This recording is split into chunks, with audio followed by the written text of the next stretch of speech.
বন্ধুসকল, নেপাল এখন পৰ্বতীয়া দেশ বুলি আমি সকলোৱে জানো। নেপালৰ ৰাজধানী হৈছে কাঠমাণ্ডু। ই হৈছে পৃথিৱীৰ আটাইতকৈ উচ্চতম উন্নত চহৰ। ইয়াত অতি পুৰণি হিন্দু মন্দিৰ আৰু বৌদ্ধ মন্দিৰ আছে। ইয়াৰ লগতে পৰ্যটকৰ বাবে আছে বহুতো আকৰ্ষণীয় বস্তু আৰু আৱাসগৃহ আৰু ভোজনালয়। নিশাৰ অন্ধকাৰত কাঠমাণ্ডুখন উজ্বলি উঠে। কাঠমাণ্ডুত বহুতো নাইট ক্লাব, ডিস্ক'বাৰ, কেচিনো আছে। ইয়াৰ ক্লাব আৰু ডিস্ক'বাৰসমূহত নিশাৰ বাজি উঠে সংগীতৰ সমাহাৰ আৰু লগতে যেন যৌৱনে সাৰ পাই উঠে। বন্ধুসকল, আজি আমি নেপালৰ কেইখনমান ঠাইৰ বিষয়ে জানিম, যাৰ বিষয়ে হয়তো বহুতে নাজানে।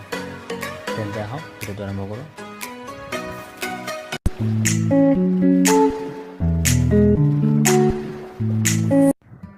থামেল।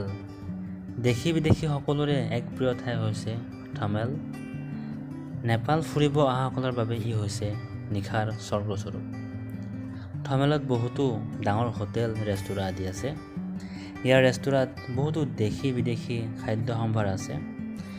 ইয়াৰ বাৰ, ৰেষ্টুৰাঁ আদি কিছুমানত বিশেষ ঠাইত গ্ৰাহকৰ আকৰ্ষণৰ বাবে নাৰীৰ ব্যৱস্থাও দেখা যায়। অৱশ্যে বেশ্যাবৃত্তি চৰকাৰৰ বিৰোধী, যদিও গোপনে এই কাম চলি থকা দেখা যায়। বন্ধুসকল, যদি কেতিয়াবা নেপাল যায়, কাঠমাণ্ডুৰ থামেল দৰ্শন কৰিব নাপাহৰিব। ডেকা ডেকিৰীসকলৰ বাবে কাঠমাণ্ডুৰ অন্যতম এক আকৰ্ষণীয় স্থল হৈছে ইয়াত থকা ডেন্সিং বাৰ আৰু নাইট ক্লাবসমূহ। প্ৰায়ভাগে চৰকাৰী স্বীকৃতিপ্ৰাপ্ত, সেয়ে এইবোৰত নিশা হোৱাৰ পাছতে আৰম্ভ হয় ৰোমাঞ্চ আৰু লগতে ডান্স। নিচাত মত্ত হৈ সুৰৰ তালত নৃত্য কৰিবৰ বাবে ইয়াত বহুতো কাপলছ, ছিংগল আহি ভিৰ কৰেহি।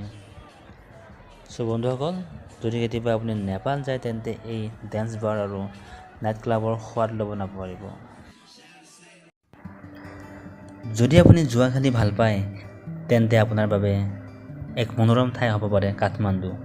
কাঠমাণ্ডুত বহুতো আইনী কেচিনো আছে, যিবোৰ ইয়াৰ লোকেল মানুহৰ বাবে বন্ধ হ'লেও বিদেশীৰ বাবে সদায় খোলা থাকে, আৰু আপুনি ইয়াত গৈ আপোনাৰ ভাগ্য পৰীক্ষা কৰি চাব পাৰে।